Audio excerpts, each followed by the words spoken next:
Saya mengalami diabetic pregnancy daripada kandungan pertama sampai ke sekarang lah, kandungan saya yang ketiga, dan diabetik tu continuous sampai selepas saya bersalin pun dia masih ada dan saya masih meneruskan rawatan. Ada dua kumpulan wanita yang mengalami diabetes dalam masa dia hamil. Salah satu kumpulan itu adalah di mana mereka yang pada asalnya dah ada kencing manis dan kemudian mereka mengandung. Tapi diabetes yang sebegini, dia tidak akan hilang selepas kelahiran. Manakala diabetes kehamilan dikatakan diabetes yang berlaku hanya sewaktu kehamilan dan biasanya dia akan jadi normal selepas kelahiran anak tersebut. Keadaan ini terjadi disebabkan persediaan badan seseorang wanita itu untuk mengandung, di mana berlaku perubahan hormon di dalam badan wanita tersebut, di mana berlaku peningkatan beberapa jenis hormon yang akan turut meningkatkan paras glukos di dalam darah supaya dia perlu bekalkan kepada anak yang sedang membesar dalam kandungan itu. Disebabkan insulin tidak cukup untuk mengawal paras gula darah ini, maka terjadilah keadaan diabetes waktu kehamilan. Bagi diabetes sewaktu kehamilan, pada kebiasaannya pesakit-pesakit itu tidak mempunyai apa-apa tanda. Cuma hanya diketahui mereka ini mengalami diabetes setelah dibuat ujian saringan, iaitu satu ujian dinamakan oral glucose tolerance test. Ujian ini melibatkan pesakit itu diperlukan untuk berpuasa pada malamnya dan pada keesokan harinya harus mengambil satu sampel darah, kemudian akan diberi minum satu minuman yang mengandungi glukos sebanyak 75 gram dan seterusnya darah akan diambil selepas 2 jam kemudian. Sekiranya didapati paras gula darah bagi waktu berpuasa itu adalah di atas 5.1 milimol per liter ataupun darah yang diambil pada 2 jam kemudiannya berada di atas 7.8 milimol per liter, maka pesakit ini dikatakan mengalami diabetes.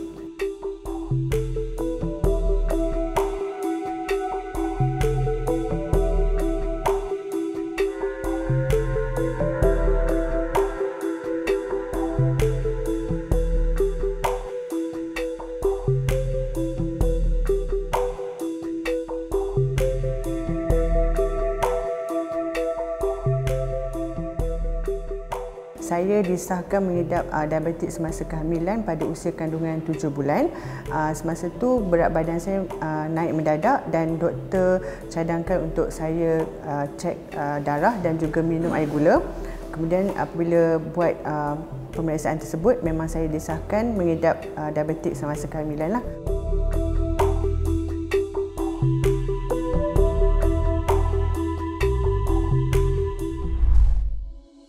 Sebenarnya kalau gula darah tidak dikawal sewaktu kehamilan, ada banyak kesan kepada anak dalam kandungan itu. Bayi dalam kandungan itu boleh menjadi besar yang disebut sebagai makrosomia. Dan ini pula akan jadi masalah sewaktu kelahiran, di mana sekiranya bayi yang terlalu besar di atas 4 kg ni dilahirkan, mungkin akan menyebabkan kesukaran waktu bersalin dan boleh juga menyebabkan kecederaan pada anak dan juga pada ibu tersebut. Waktu bersalin, ada kemungkinan kepalanya itu boleh melepasi saluran peranakan, tapi bahunya mungkin tersekat di bahagian symphysis pubis, menyebabkan bayi ini tidak boleh keluar, seolah-olah tersangkut di dalam saluran peranakan. Dan dalam proses kita memaksa bayi ini keluar, mungkin akan mencederakan saraf pada leher bayi tersebut dan mungkin akan menyebabkan kecacatan pada anggota atas. Dan sekiranya bayi tersebut tidak dapat dikeluarkan dalam masa yang cepat, ini akan menyebabkan keadaan kekurangan oksigen pada otak bayi dan menyebabkan kecacatan yang teruk.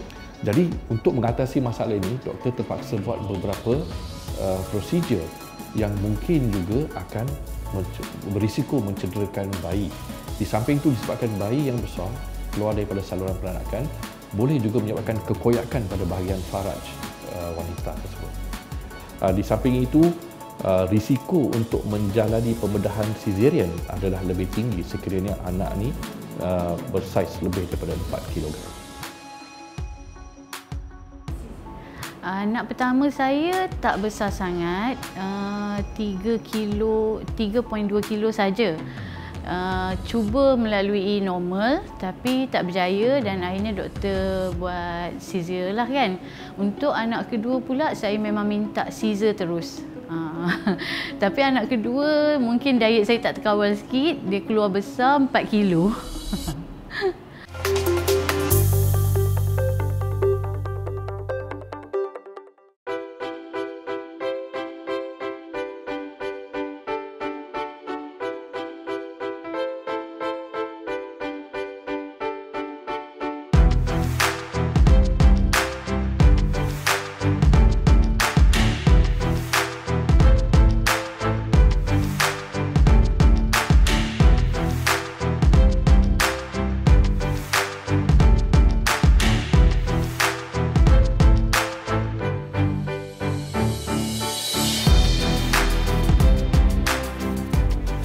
Ada beberapa elemen dalam rawatan mereka.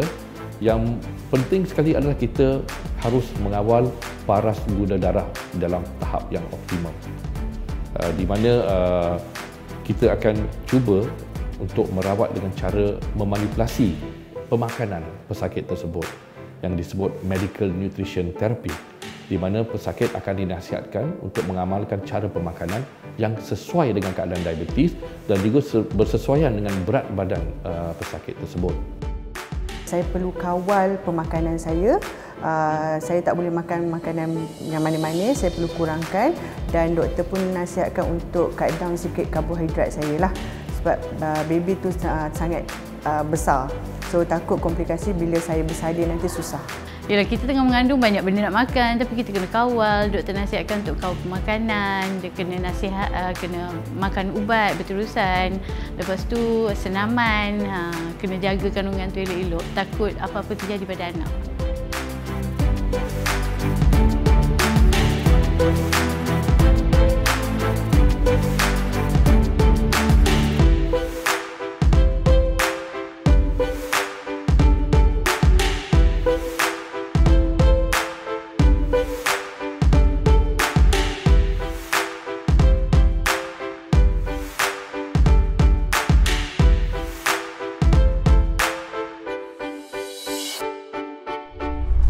Yang keduanya, sekiranya kita tidak dapat mengawal gula darah dengan hanya rawatan pemakanan atau dietary therapy ini, mereka harus mendapat tambahan lagi rawatan seperti suntikan insulin, ataupun di dalam setengah-setengah pesakit boleh juga digunakan ubat oral anti-diabetik.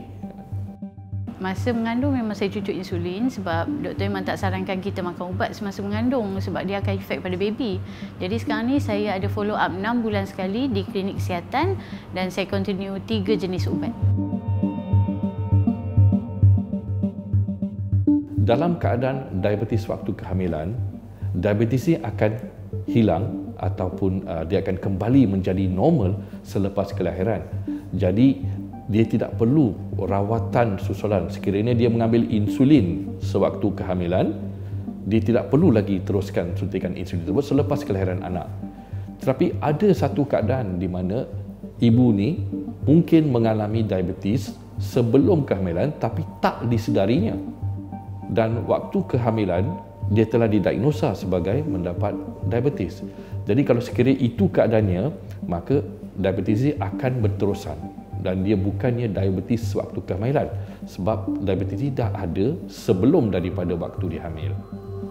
Keturunan saya memang ada penyakit kencing manis daripada arwah opah turun ke arwah abah dan saya dapat.